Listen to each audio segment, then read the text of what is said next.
Welcome to the Relationship Recovery Podcast, hosted by Jessica Knight, a certified life coach who specializes in narcissistic and emotional abuse.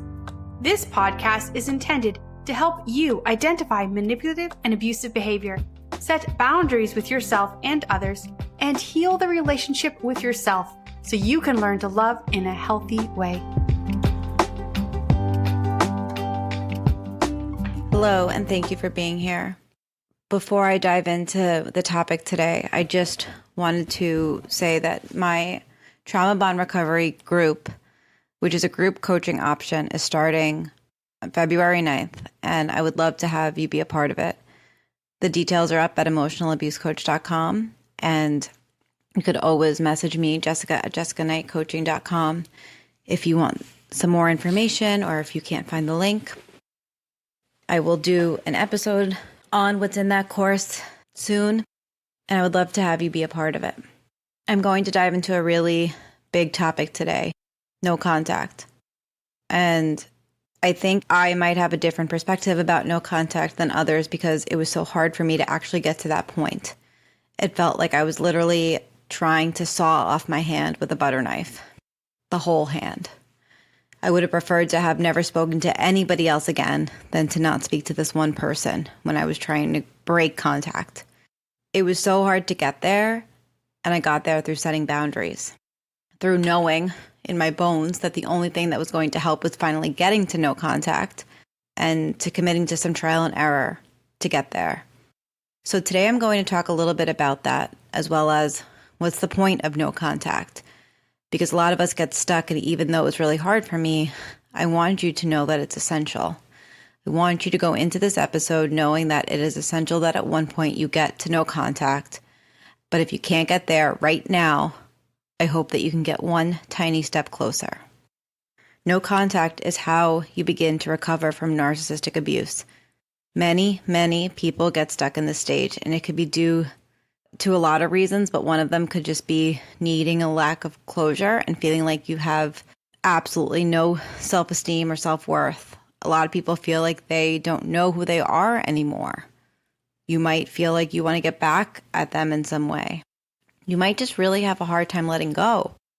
But either way, contacting them or allowing them to still have contact with you will keep you trapped in this endless cycle of pain that comes with this toxic relationship.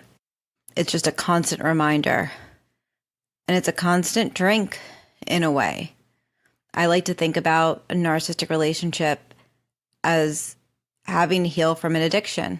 Anyone that has ever suffered from an addiction knows that most people choose to go cold turkey, fully sober, because even a little bit can set off a wave of a toxic cycle. And that's exactly what's happening here. We all have, I really don't want to say this word, but we have excuses. We have reasons why we do it, why we continue to contact. A lot of us don't think that this thing is going to lead to a certain result, but this is something that there's really no shortcut to.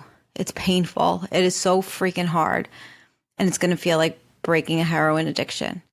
Because in the case of toxic relationships, we are addicted to the cycles that we've fallen into. We have normalized abnormal behavior.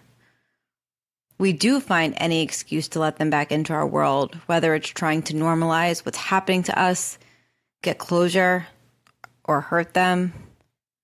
But just like alcohol or the alcohol that the alcoholic gets, one drink will likely end up going on a bender in some way. We don't want to get to that point. Because if you're anything like me, you set no contact and then fell back a few times. And you want to be really conscious of that. In fact, I know for me, every single time that I responded, even months after the relationship was over, and I was feeling so much better, and I thought he was blocked on everything, one piece of contact that would come through would still really set me off. There was this one moment where this was probably about 6 months after the relationship was over. I thought everything was blocked. But one email address that I have that I don't use often wasn't. And it put me in fight, flight, and freeze all at once. It was immediate. So eventually, if you're going to heal and really heal, if you're going to set yourself up for that relationship that you want with somebody who loves you and cares about you and chooses you, you're going to have to get yourself closer to no contact. You will need to ride out the feelings of withdrawal and the cravings that you're going to have. It will feel like breaking a heroin addiction. And I don't say that lightly. That's actually what healing from a trauma bond is compared to scientifically. There are other podcasts out there that talk about that. It really sucks. And so when I had to lean into no contact in my own life, I realized that it was so painful at the beginning.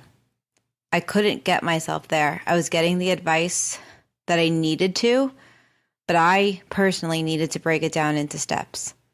And now a lot of people are going to tell you not to do that it's no contact and that's it. I am telling you that did not work for me personally. When I couldn't do that, I felt like I was letting down my therapist, my life coach, my friends, the people that care about me by not being able to. I felt like I was broken, like there was something wrong with me. But I'm not broken, and my clients are certainly not broken, and you're not broken. It's just really freaking hard because you're basically being asked to shut off something that you don't want to shut off. You don't like their treatment of you. You are trauma bonded to them. You want to change it, but you can't. No one wants to leave a relationship and feel like absolute shit. So what I did, knowing how hard this was, but knowing I needed to get myself there, was I started to create some steps. And the first thing I did was I made some promises to myself of when I would respond. So for example, it was twice a day at first. So this was after we had broken up and he was still texting me. And to be honest, I was still texting him too. So we were still texting each other. At first it was once. No, it's like I said, at first it was twice a day. It was once in the morning and once at night. And I would not respond during the day. At this point, there weren't that many messages coming in. But if he called me, I still wouldn't answer. I'd wait until the end of the day. That was a really hard boundary for me to hold. And so eventually, that was really hard to hold that boundary because I wanted to respond if something came in. But I knew I needed to stretch these out a little bit more and get myself closer to 1 in the morning and 1 at night. And then after that, it ended up being just at night because I started to feel better and I wouldn't really want to wake up and respond. I would want to wake up and get on with my day. But then as the day went on, I would still start to feel kind of crappy and I would want to respond, or I would want that dopamine hit. So I would respond. If I got an email, I waited until the next day to respond, and sometimes the next day to even read it.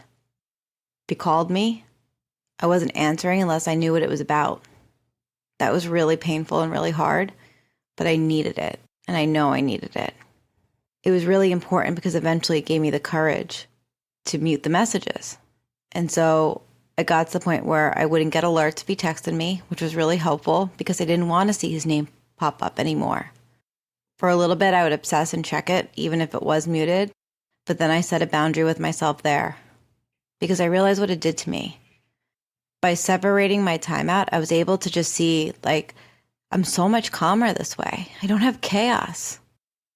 And then when I got to that once a day response, and it was only at night, sometimes I wouldn't even want to. Sometimes I had such a good day, I just didn't even feel like it.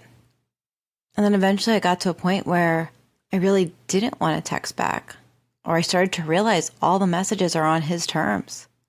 He's responding when he wants to. So then I started to play around with that of how many days can I string together of not responding? So I'd set these little goals for myself, okay, half a day. Okay, a full day. I'm not going to ruin it now. I can make it till tomorrow morning. And that gave me that feeling of, oh my God, I can do this. I can get there.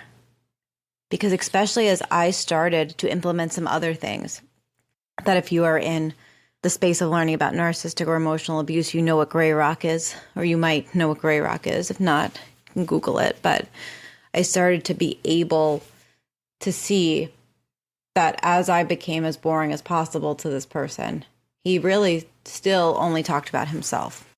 There was this one situation where he was traveling for work and he was texting me constantly when he was in meetings, like to the point that like one day, I mean, it was so much that I think he expected me to respond, even though I had these boundaries and I was acting off of them.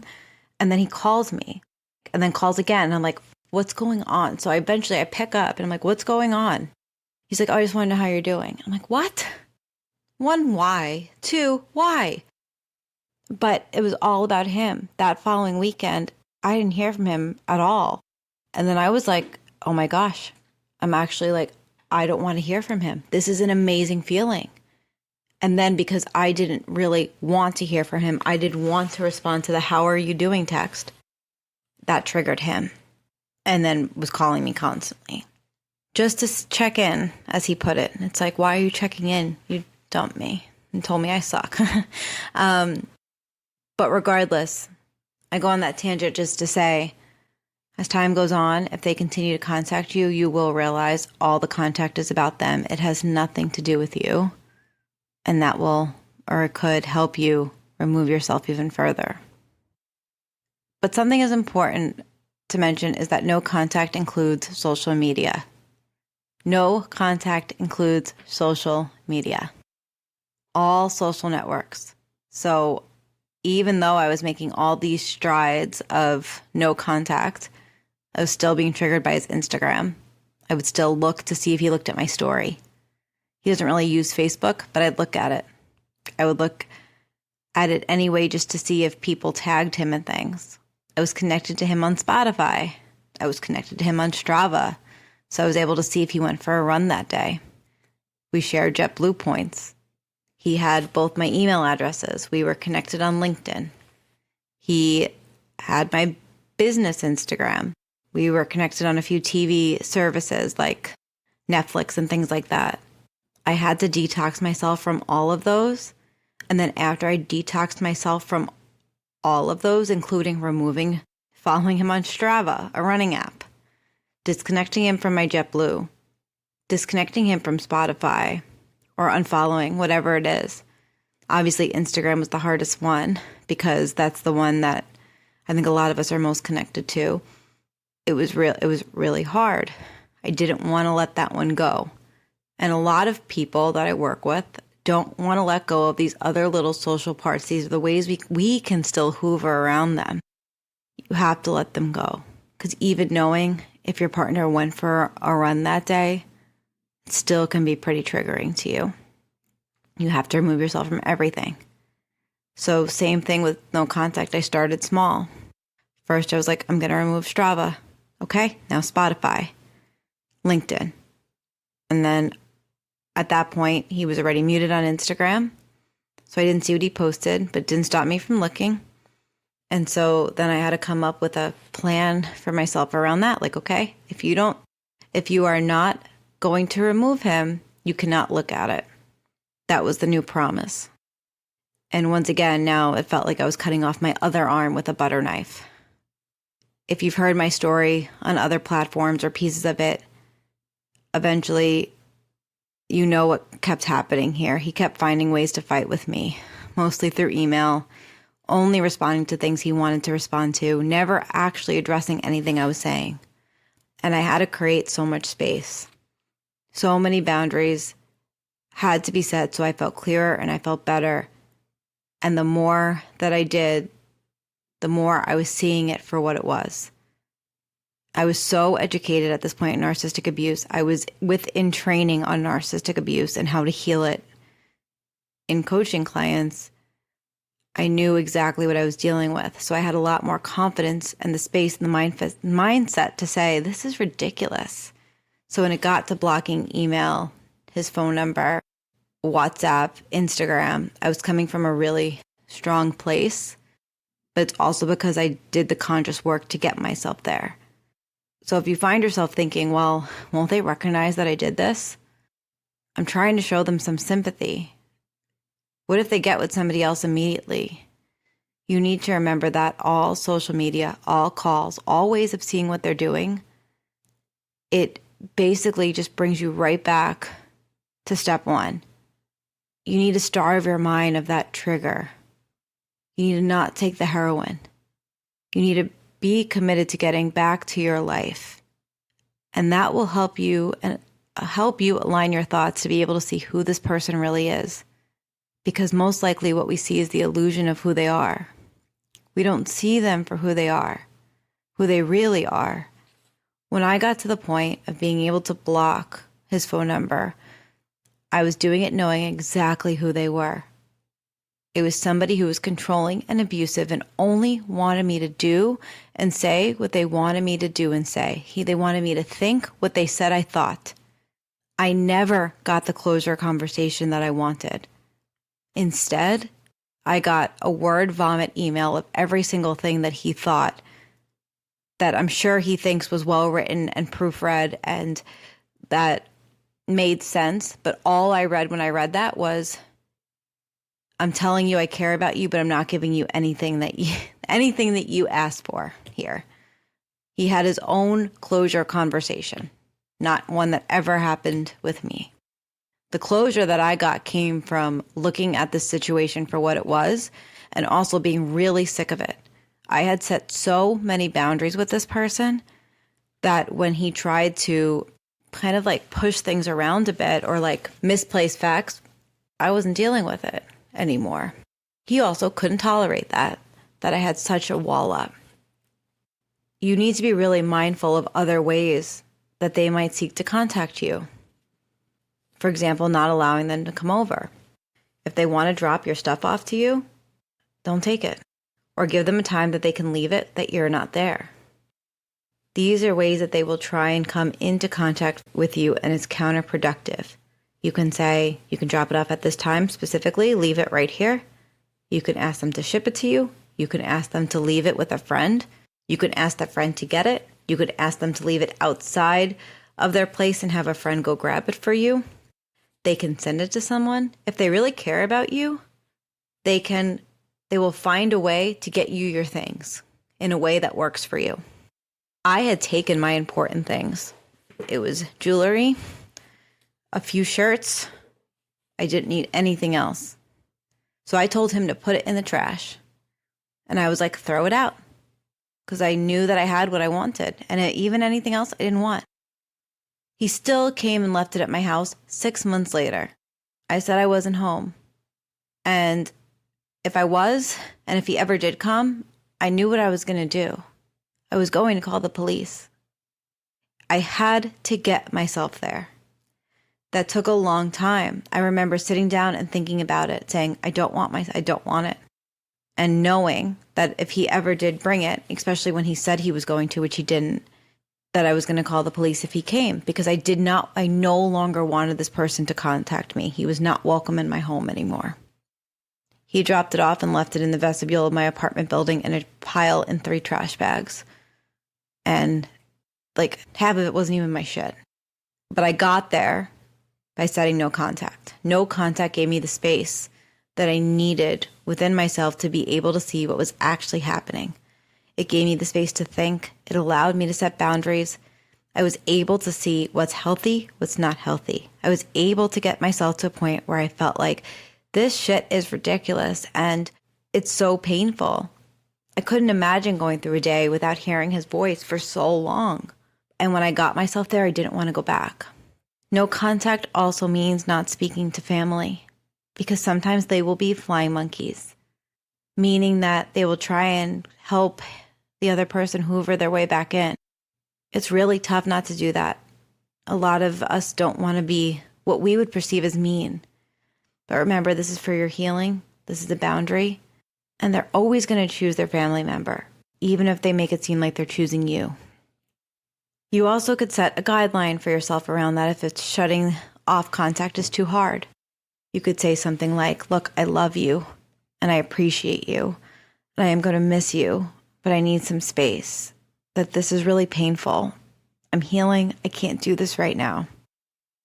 I know a lot of people will say, isn't that like giving them the silent treatment? What's the difference? The difference is in the intent. The intent so that you can break free from abuse and heal. This is not to hurt someone. If it hurts them, that's not on you. You've been so hurt at this point. It's not a matter of making a statement to them. It's a matter of you making this choice to heal from emotional abuse and have a better life. It's not a punishment at them. That's why you also need to take away the access that they can have to contact you. That means you don't respond. If they reach out, you block them. If they reach out somewhere else, you block that. So just to make this clear, first, you might set some rules with yourself. Then it might be about boundaries. Then not responding. This is the starting point for your recovery. And if you get anything out of this today, that's what I want you to see, is that this is the starting point of your recovery. The only way that you're going to begin to heal is if you have no contact, because then you are no longer feeding the addiction that you have to them. Before we end, I want to talk about what no contact isn't. No contact isn't a method to teach them something for a few days and then unblocking them and letting them back in. They're not going to understand how their negative behavior has affected you, and it's not going to help you towards healing. No contact is blocking them. No contact is not asking mutual friends on how they're doing, or if they're dating, or if they're asking about you. That's just another way of getting that drink. No contact is not telling them you're going no contact. It's not telling them what you're going to do. You can't say, I can't speak to you anymore. I'm going to be blocking you, because they're going to react. They're going to blame you. It will stop your healing. No contact is not doing it to get revenge. It's not doing it to get back at them. This is doing it to get back to yourself. And I know it doesn't feel this way now, but blocking them is going to give you back your sense of power. A lot of times we go back and forth before we get to that spot. Do your best to string together more days of no contact than not. The more you do that, the more you find yourself breaking it, the more you'll find yourself going back and forth, the more you won't be able to hold yourself accountable, and the worse you're going to feel. But when you are able to pull those days together, it's going to feel so good and so empowering, and you'll really start to notice that you're having this sense of peace. And I imagine, listening to me right now, some of you may not even believe that, but it takes time, and it might be the hardest thing you've ever had to do, but it's going to help so much. And so I hope this was helpful. I hope this gives some context, maybe some tools. And if you need help and if you need support, you can always contact me at Jessica Knight Coaching. You can look up the coaching I do at emotionalabusecoach.com. I offer one-on-one coaching, and I have 2 courses, including the group coaching option that is starting February 9th. You can also find me on Instagram at Emotional Abuse Coach. Good luck. I'll talk to you soon.